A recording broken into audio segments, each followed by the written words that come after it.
think everything's working because Duncan didn't jump in to stop it. So we're going to proceed as if, hey, everybody. Wait, hold on. Why can't I do that?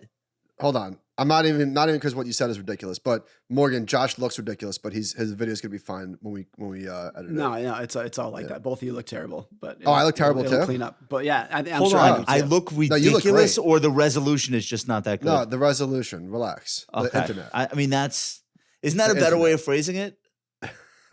Right? Well, I think you look handsome. So, Well, all right, now very do you nice. feel All right, bad? let's go. Hey, everybody. Hey, everybody. We are here with the one and only Morgan Housel, and we're going to talk about Morgan's new book. My name is Downtown Josh Brown. I'm here with Michael Batnick, as always. This is a special edition of the Compound and Friends, and we are so excited to have our guest here. Let me give you guys a very quick background. If you've never heard of Morgan Housel, he is one of the greatest writers of our generation. Talks about finance, behavior, etc. He is a partner at the Collaborative Fund. His first book, The Psychology of Money, has sold over 4 million copies. Morgan just released his latest book, Same as Ever, a guide to what never changes. It is now a New York Times bestseller. I started reading it. Michael finished Already? it. I started. It's amazing. No, not you. It's already a bestseller. Unbelievable, Morgan. Of course it is. It's Morgan. Thanks, man. It's Yeah, Morgan thanks. fucking Housel. What do you think's gonna happen? Morgan, what is it like to be a celebrity? You're asking me, Josh. You're the one who paved the road for everybody. You're the Fine, but million you're the one Twitter with but you're the followers. one with all the money. Hey, do people treat you differently in your real life because they're not maybe aware of when they hear about how many books you've sold and how big of a deal you are? Do you get treated any differently than you did, let's say, 3 or 4 years ago, or not really? No, I mean, I don't think I have any friends that I didn't meet, fewer than 10 years ago or something like that. And I think that's one of the issues. There's this quote that I love from Matt Damon, and I'm not making any stop with any compares. Matt Damon had this quote though. He said, "The day that you become famous, you retard socially because everybody treats you differently." And I've thought about this, particularly the best example is probably the people who become famous as kids, Michael Jackson and those kind of people. They've never experienced a real world in their entire life because they're surrounded by yes men, yes women, the people who just want to do anything for them and will never show them what the real world is. I just read this a couple weeks ago. It was one of the Vanderbilt kids. This is 150 years ago. One of the little princelings, the Vanderbilt heirs, wanted to play soccer. He's 10 years old. And so they got together all the servants in his house and they're go play soccer. And it was this one little Vanderbilt kid versus 10 servants. And you know where this is going. He kicked their ass. And he was I'm so good at soccer. So I think once people start treating you differently, that's all liability. That's all downside. And I think you want to push back against that at every avenue you can. In business, though, people are definitely treating you differently, and they should. You are now at a level of accomplishment that most financial writers never achieve and never will. So when people ask you to appear at their event or do a speaking engagement, people definitely are treating you differently than they did when you were Morgan Housel, who has an awesome blog. You have definitely moved up. No, Josh. They're really- treating his agent differently. I see. There are levels to this, I think, is what you're saying. No, it honestly doesn't. It's also weird coming from you, Josh, because Michael we've all been chasing you for 17 years, trying to get to where you are. So for you to say that, I think you're fine now. I think you're fine. But it Now. feels- You wouldn't trade honestly- places with me.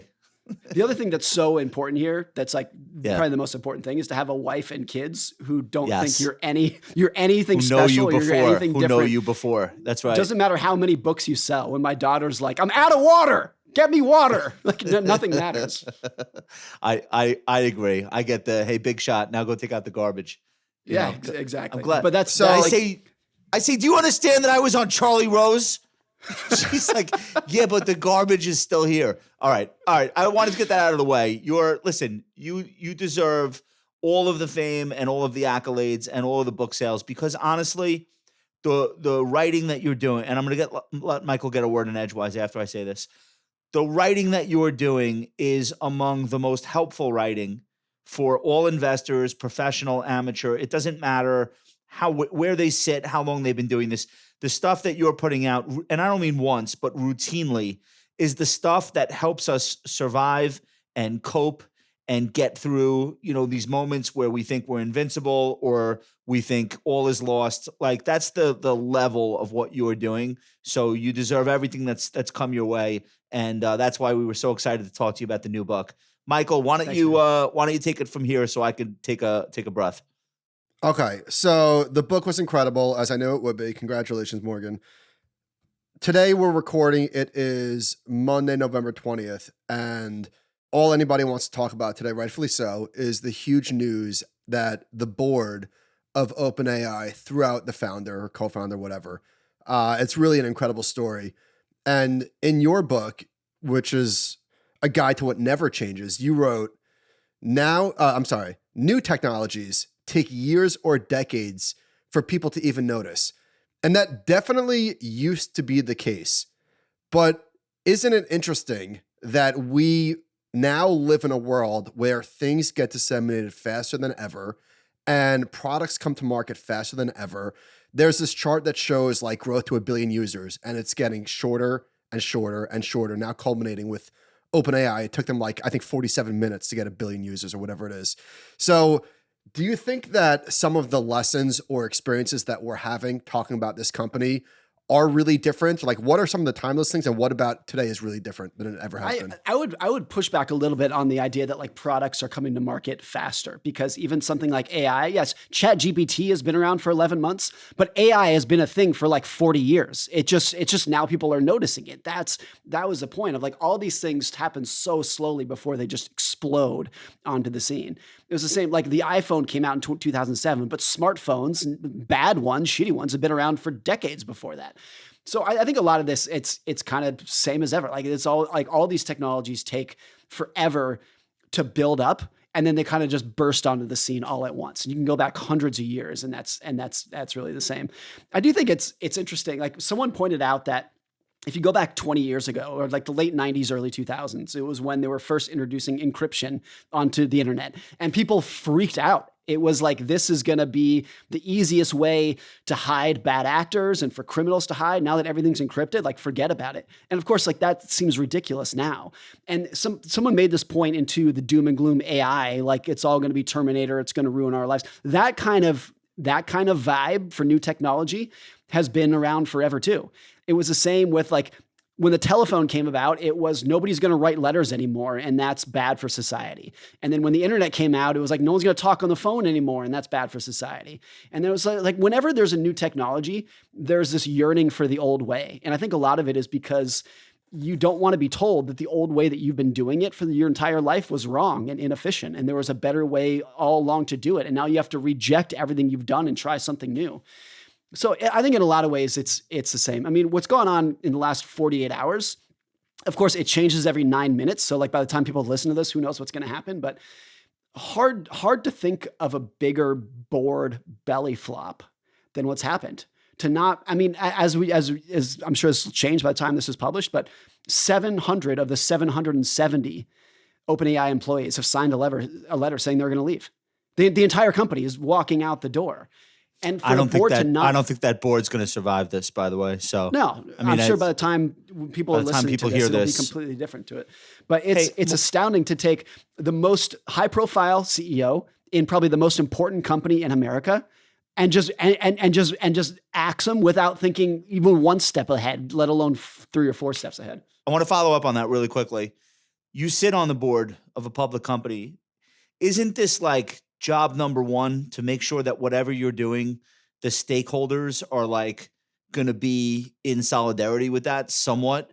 Like, I don't think that there are any examples of public boards where in one fell swoop, they alienate the entirety of the shareholder base, the employees. I mean, this is not same as ever. Like this does not happen. No, this is definitely rare. Who controls this board? I think because it's a nonprofit. No, that's kind of my question is who does the board answer to? I don't know I don't know the answer to that. It's even though Microsoft owns half the company, Microsoft owns half of the private company, which is a separate nonprofit. Right. It's a totally different entity. The best advice I got when I joined the board of Markel was the board has 3 jobs: hire the CEO, fire the CEO, and pay the CEO. The board's job is not to run the company. It's not to get your fingers in there and be like, oh, you should be doing this differently. It's to make sure you have the right person on the job. And the huge majority of boards, no, not the huge majority, many boards don't take that seriously enough. When the company is obviously going in the wrong direction and performance has been terrible and strategy sucks and morale is terrible, they should be getting rid of management and bringing in people Morgan, who are doing it new. But if you talk to these board members, that's exactly what they think they just did.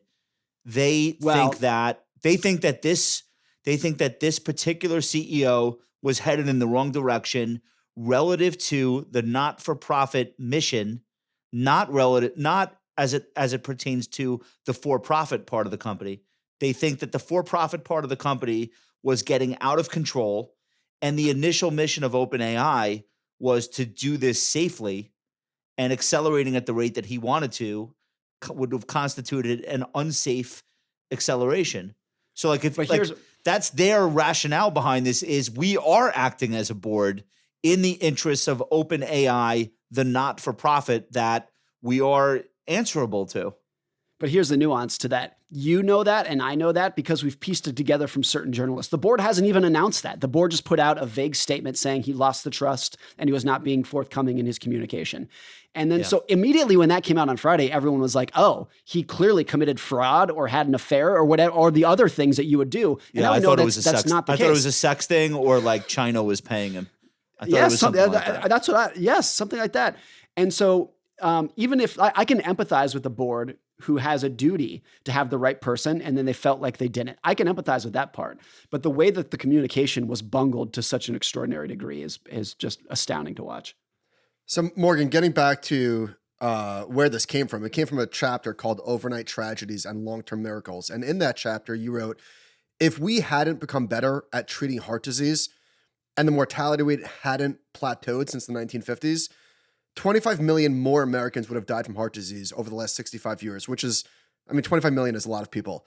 The crazy part about that stat is, though, the average annual decline in heart disease mortality from 1950 to 2014 was only 1.4% a year, which a lot of things in long-term, certainly investing, come back to the idea of compounding. Even small numbers produce massive results over time. Yes, it's this idea that bad news usually happens very quickly. It's blunt and in your face. It's like Pearl Harbor, 9/11, COVID. It's literally 1 second, everything's fine, and the next moment, everything's gone to hell. Good news is almost always the opposite. It's like a slow compounding over time, which means you don't notice it. So one of the best news stories to happen to society in all of our lifetimes is the decline in heart disease mortality. It used to be, for our parents' generation, if you got a heart attack, you're dead. There's no, even if you make it to the ER, there's nothing they can do for you. If you have a heart attack, you're gone. And way more people had heart attacks because we had no blood pressure medicine. There's this crazy story about Franklin Roosevelt in 1945. Just before he died, his blood pressure was like 220 over 100. And there was nothing they could do for him. There was no blood pressure medicine. Of course, he died like a couple weeks later from heart disease.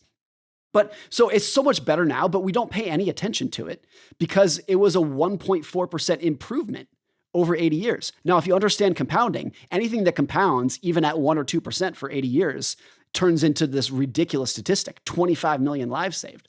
But we never paid attention to it. There's never going to be a CNN headline that says breaking news, heart disease mortality improves by 20 basis points. Nobody cares about that. So because of the speed difference between good news and bad news, most people's perception of how the world is doing is I think, overly skewed towards pessimism. Because it happens, it's in your face. You can't look away from it. I have a slightly different take on that because I think there are moments where great news happens suddenly and it's right in our face. I remember being in 7th grade when the Berlin Wall fell. I knew nothing about geopolitics and World War II and the Cold War, but I knew based on the adults in my life and the TV coverage that instantly the world had changed for the better. And the 1990s ended up being, I think nobody would argue against this, one of the best decades of all time, just in terms of how people felt. It was like a lot of happiness. I know bad things happen like Kosovo, but like in general. We got Creed. We got Creed though in the 90s. Yeah, we got Creed. Come on. So there are those moments where like obvious good news happens all at once. I agree with you that they're more rare, but I think it's about us and not the news. Because as a survival mechanism, we react to negative news and we build really vivid memories instantly about when bad things have happened. And we do that as a species because our ancestors did that. And that's why we're still here. So when we see a saber-toothed tiger, we react instantly.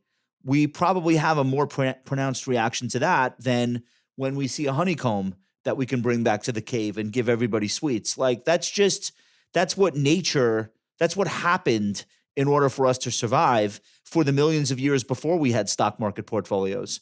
So we are not built for this.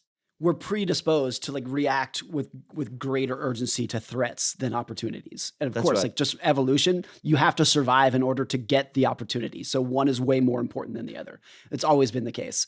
But I think the speed in which these occur too, and the Berlin Wall is interesting. Like I would agree that would be an example of good news happening quickly, but you could also say that there was a multi-year buildup to that. And I think you can definitely say that in hindsight, at the time when that happened, I think a lot of people, particularly in politics and geopolitical circles, they were not celebrating. They were saying, holy shit, what happens now?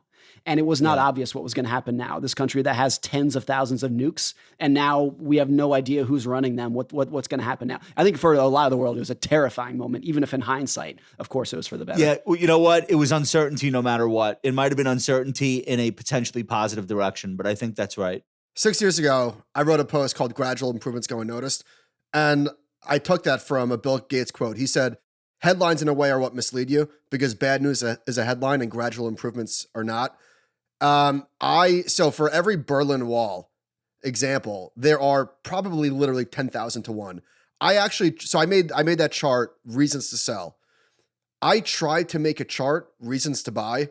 Like forget about what events occurred over the last decade that you would be like, oh, because of this good thing happening, I'm going to invest in the stock market or this company or this sector or whatever. And I was really hard pressed to come up with anything.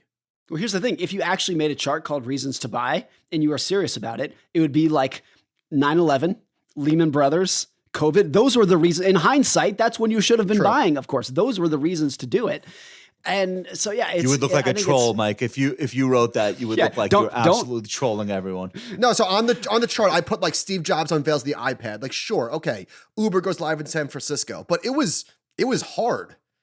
And I guarantee you that when the iPad was revealed, there were a million blog posts saying like, this is the top, like pure hype, pure excitement. There was the Steve Ballmer from when he was the CEO of Microsoft saying like when the iPhone was released and he said 0% chance it ever gains any market share. The other, I've been investing for 20 years. Josh, probably a little bit more. There has never been a single moment in those 20 years when there wasn't 12 to 100 things to point at that were going wrong. There's never been a single moment where the market didn't look overvalued, when hyperinflation wasn't around the corner, when politics wasn't a mess, when margins weren't either too high or too low. There's always something. And during those 20 years, the market's up 4.5-fold. That I've been investing. And I think that's the standard story of investing. There's always a dozen terrible things to point at, but then you look at over a long period and you're like, oh, it's actually pretty great the whole time. So when you write a book, a lot of people probably would ask you this. When you write a book called Same as Ever, and your mission is to point out, I know everything that you see looks like it's the first time it's ever happened or looks really aberrant, but actually there are some things that are never really changing and they're the more important things. Where do you start? Do you start from the things that have truly changed forever? Or do you start out looking for examples of things that were true 100 years ago and are still true today? Like, what's the process behind coming up with the subject matter for the book? I don't know if I actually set out to find these, but I've always been interested in two broad topics, like history and finance. And so a lot of that is I'm reading a lot of like histories of businesses and biographies. I think I was always struck when you read a biography or a history book that's talking about something 100 or 1,000 years ago, and you read it and you're like, this is exactly what's happening today. The details are different, but how they're reacting to things, nothing changes whatsoever. And I've talked about, there was this book that I read called The Great Depression, A Diary, which is written by this Ohio bankruptcy attorney in the 1930s, where he's just talking about what's happening during the Great Depression. And he has this post in 1932, this diary entry, where he says, if you change the dates from 1932 to 1894, every single word would match up to what happened in 1894. But then when you're reading his posts about 1932, you're like, if you change these dates to 2008, every single word lines up. So then you're like, look, these things don't change. Obviously, the financial crisis of 1894 was different from 2008, but the way people responded to it did not change at all. And I think you see that all the time when you're reading about these things. When you're reading about history, sometimes the change is amazing. Like, oh, people used to do it that way. That's interesting. But more often you're like, God, these people are thinking exactly the same way we think. With investing, like people today, we spoke about OpenAI. People are always thinking about like the next thing. It's this way with AI, and it was this way with the weed stocks, and we know how that ended. But a lot of people, a lot of investors, Warren Buffett being a great example, focus on things that will never change. Could you tell the story about Warren Buffett going for a ride in a car and talking about the Snickers thing? I had lunch with this guy last summer, and he's good friends with Buffett. And he told the story that he was driving around Omaha with Warren in 2009, like the wreckage of the financial crisis. And Omaha was a mess. There were like stores out of business and whatnot. And this friend of mine said, God, like Warren, like how do we ever recover from this? Like the world's never going to be the same after this. And Warren said, do you know what the best-selling candy bar was in 1964? And the guy said, no. And Warren said, Snickers. And then Warren said, do you know what the best-selling candy bar is today? And the guy said, no. And he said, Snickers. And that was it. That was his answer to that question of like, look, you got to find things that don't change over time. You can sit here and focus on how the world has changed, the new developments, the new bankruptcies, the new market crash, but like just go out and find something that does not change and put all your weight in that. And he said his story was so powerful that there was no follow-up. After he said Snickers the second time, it was just like, that's the mic drop story of find things that never change. And I think it's, when you look at the course of Buffett's life, he's been investing for 80 years now. He has changed a million things about how he invests, his strategy and whatnot. And if you read The Intelligent Investor, which was first written in 1934 or something like that, 80% of it is not relevant to today. But 20% of it is things that don't change over time. It's like so his strategy changed, but his philosophy hasn't. I think even there are some philosophies that have changed. Like he's evolved and adapted, particularly going from the cigar butt Ben Grahams to like buying good companies. And even if you look at Buffett in the last 30 years, or the last 10 years, he would not have invested in Apple 15 years ago. And now he's made more money on Apple than any other investment in his life. I guess when I said philosophy, I was thinking like principles, for lack of a better word. Like if he had 10 philosophies for investing back in the 1950s, a lot of them are probably very much applicable today. I'd say without knowing what they would be, 9 are probably exactly the same, even if you're adapting and evolving to all the new information. And I think that's a lot. Like obviously, if you compare the US economy today to 100 years ago, you can list a million things that are completely different. But how people respond to it and behave isn't at all. There's this quote that I love from Nassim Taleb where he's talking about books. And he said, if you want to write a book that people will read 20 years from now, you have to write a book that people would have read 20 years ago. That's how you have to be thinking about it. Like find something that is going to be timeless and just focus on that. And I've always been astounded as a writer where it's so hard to get people to pay attention to your writing when people write something that is time sensitive. Like it's so hard for these things to work as it is, but then you put yourself into a time constrained box and you're writing a book about like the best stocks for 2023. Like obviously that's complete. It's going to be completely outdated in 2 months. It's like buying a call option. You have an expiration on that contract. Like it's even if it's great, even if it's great writing. Hey, so there are things though that do change permanently, and it's tough to know in the moment as things are evolving. Is this one of those changes that we're going to look back and say, oh, it wasn't really a change, same as ever? Or is there some fundamental shift where things will never be the same again? And then with semantics, we could say, oh, it's no different. But like I was thinking about General Motors last week and Ford and Toyota and the largest auto manufacturers. And for 100 years, it was same as ever. There were cycles. The economy got good. It got bad. But in the end, everybody needed to buy a car. This is a market that, in my view, is completely different. The way we utilize cars, ride sharing, the way that the cars themselves are now built. They used to all be internal combustion engine, and now they're battery operated. And it is not guaranteed that the automakers who lived for 100 years are going to live for the next 10 years. And in fact, their multiples on their stock prices tell you that there are some pretty substantial bets that they're not going to survive. They're selling at 4 times earnings. So like, how do you know when something like Tesla comes along with a battery powered car, how do you know that it's not same as ever and that there is this true like world rattling change now underway? Like what's the tell?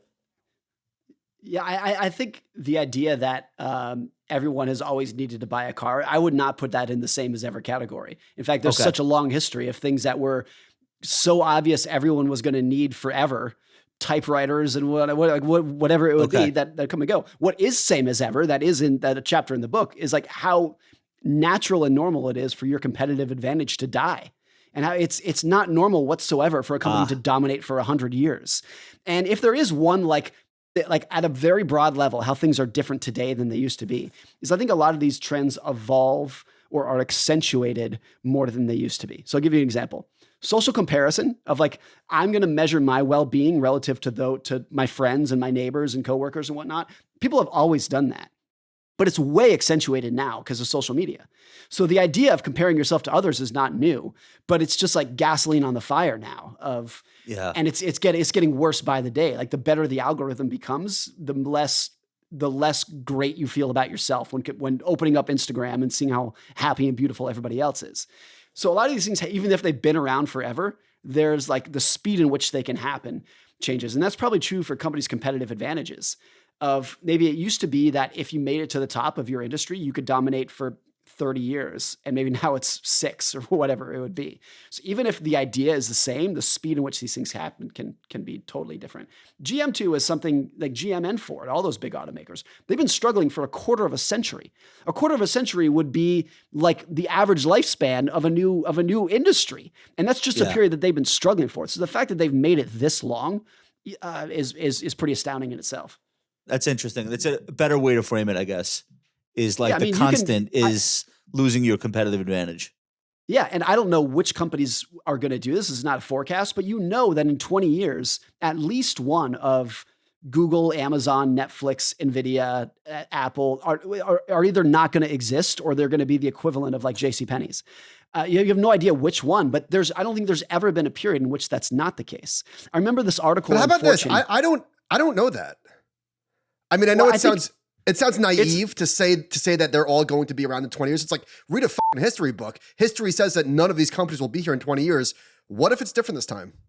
Well, of course it could happen. I don't know if I'd put that much emphasis in it. Of course it's possible, but I can't think of one 20-year period in which, let's say, the top 10 companies, however you want to measure it just by market cap in that period, stuck around. Of course, there are some examples. The best example of dominating for a very long period of time is Microsoft, which is, a $2.5 trillion company that's almost 50 years old.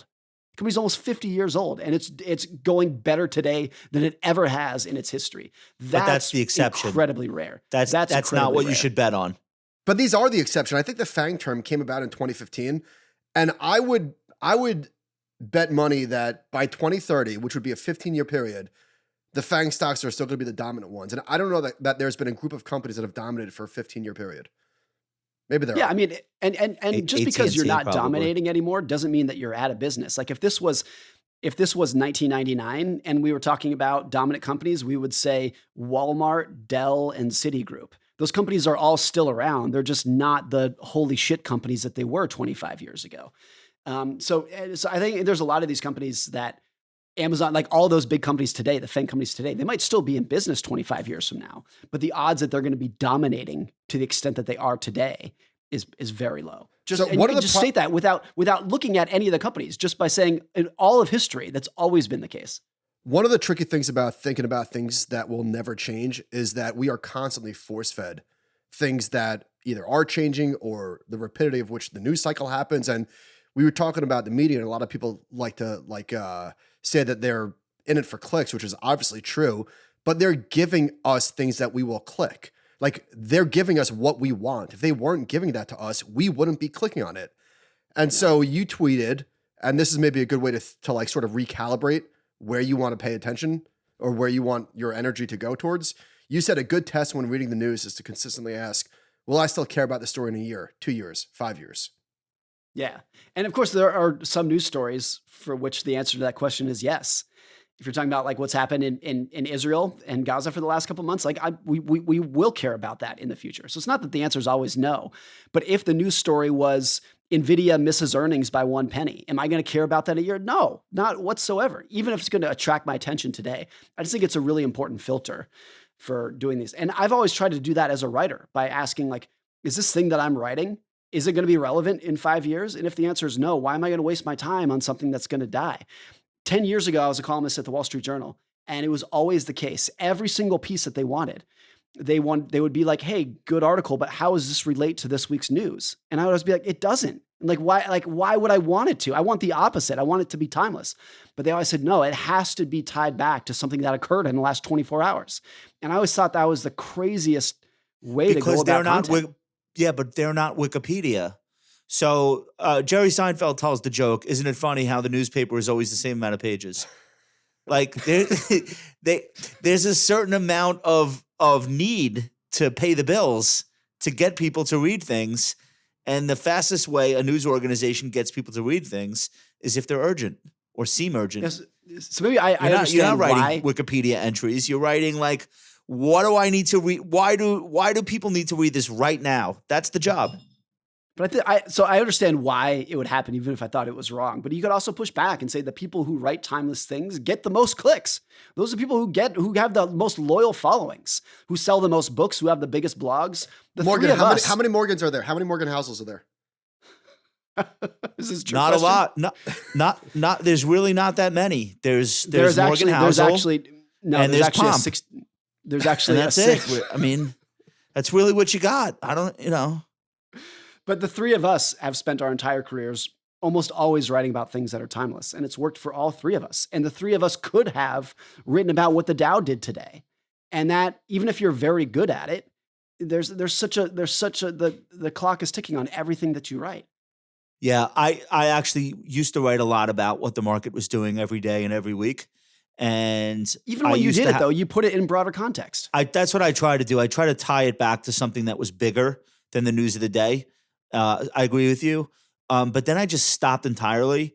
And so I will have comments on what's going on in the market day to day. We do podcasts. We do YouTube. We're giving people like, hey, this happened just now, and here's our take on it. But I don't write about that anymore because I feel like it's not a good use of my ability. If I'm going to write about something, I want to do what you do.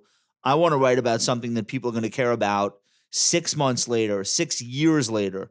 I don't want to write about something and put all that time and effort into the writing, and then 3 market days go by and it's like, who gives a shit anymore? So I'm 100% with you on that train. There's a screenshot I love from years ago. I think it was from like CNN Money when that was a big website. And there was a big blaring headline that said, Dow falls 600 points at the open. And above that was the ticker. And the ticker was the Dow was up like 300 points. And it was like literally in the time that they published the headline, the market had swung by 900 points. And you're just like, and like, just imagine if you're a business journalist writing about OpenAI today. If you publish an article, 9 seconds later, the whole thing's going to be irrelevant. Yeah, you have to write it in real time. You have to keep updating it. I agree. You have to you could live blog it, or you could wait 3 days. But the problem with waiting 3 days is that your competitors will all have articles up that people are clicking on and reading and seeing the ads next to. And that's what you're up against. You almost have to choose. So I think if you're not a journalist, which none of the three of us are, the better thing to do is to just opt out of speed and double down on meaning.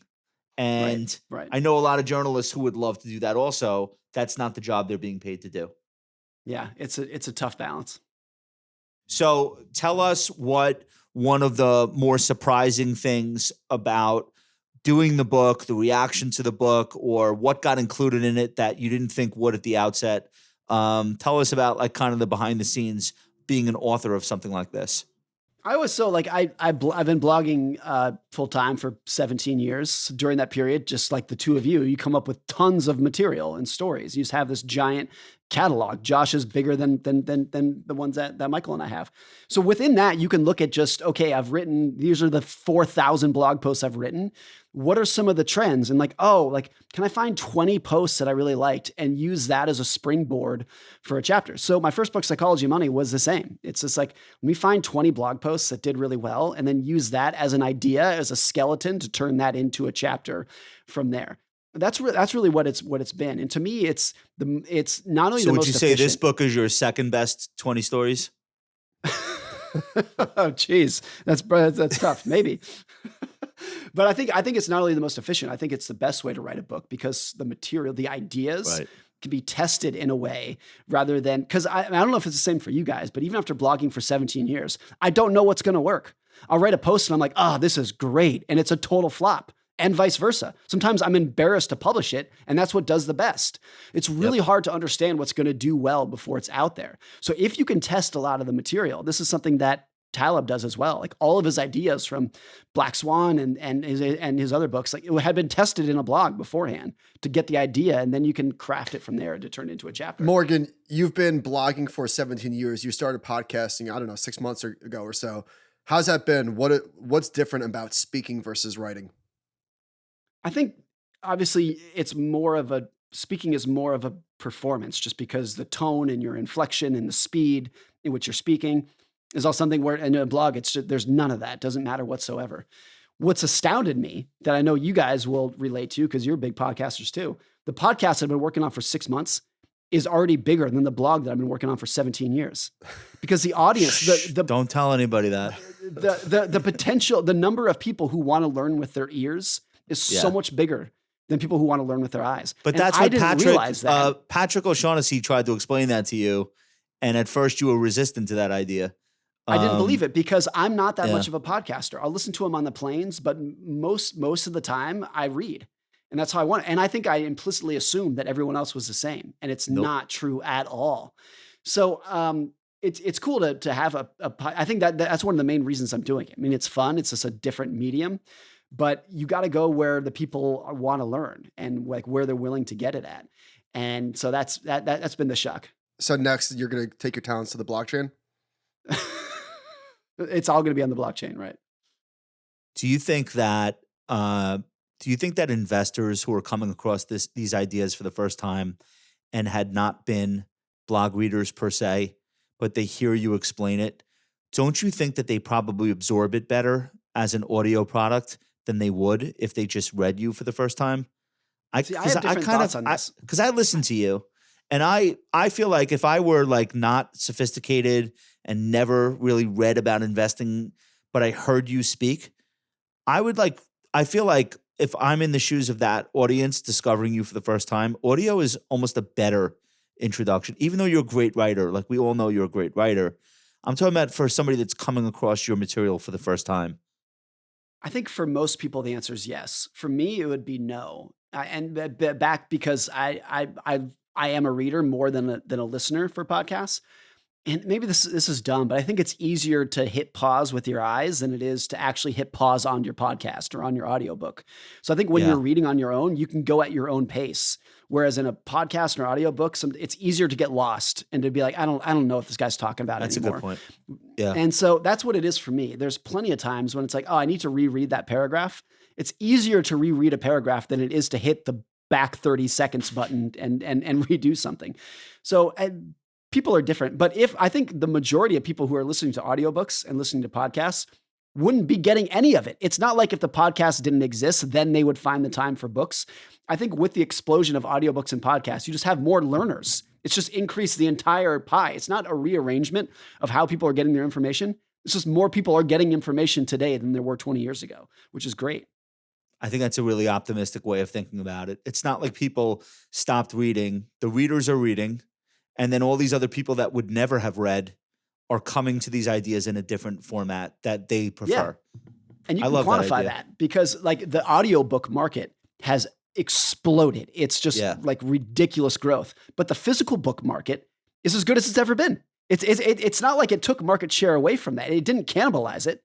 It's just increasing the size of the pie, which is great. What's your year-end S&P 500 target and why? I did. I don't know if I told you guys the story, but this is like 10 years ago. I was going on. No, seriously. Radio. No. I've heard the story. I was going on a radio, and they said, by the way, we're going to ask you your year-end Dow target. And I said, I'm sorry, I don't do that. And they said, oh, well, we have 5 minutes before we go live, so you can come up with one. Like you have 5 minutes to figure out this $100 trillion market. Just like go figure it out in 5 minutes. But I think that it was a perfect summary of how a lot of financial media works. But that's giving the audience what they want to hear. I heard a NFL sideline reporter, and you know how during halftime they'll come out and they'll say, I spoke to the coach and he said, we got to tighten up the penalties. We got to be more disciplined. We got to stop the run. And she said, oftentimes I just made that up because the coach didn't want to talk to me, but I'm basically giving the audience what they want. People did not like that. Other sideline reporters got really pissed off having somebody say that out loud. And you know that exists in financial media. Of course it does. And when you hear someone talk like that with an idea that they literally made up 19 seconds before, and they're saying it very eloquently and they're well-dressed and whatnot, it's easy to take that seriously. Now, of course, the good people in financial media stick out and like earn their trust over time, but there's a big portion of that as well. Do you think that Same as Ever and The Psychology of Money, do you think that this is just the beginning of a series of books that like will be the kind of thing that people start to build their libraries with? Because I have to be honest, when I started in the business, anyone that started in my industry in the mid to late 1990s was given like the same books to read. And when I meet people today of my generation and I ask like, when did you start in the business, whether they were a trader or a stockbroker or an investment banker, and I say like, what were the first books that you read? They all read the same books as me. And this is like almost pre-internet, like really it is pre-internet.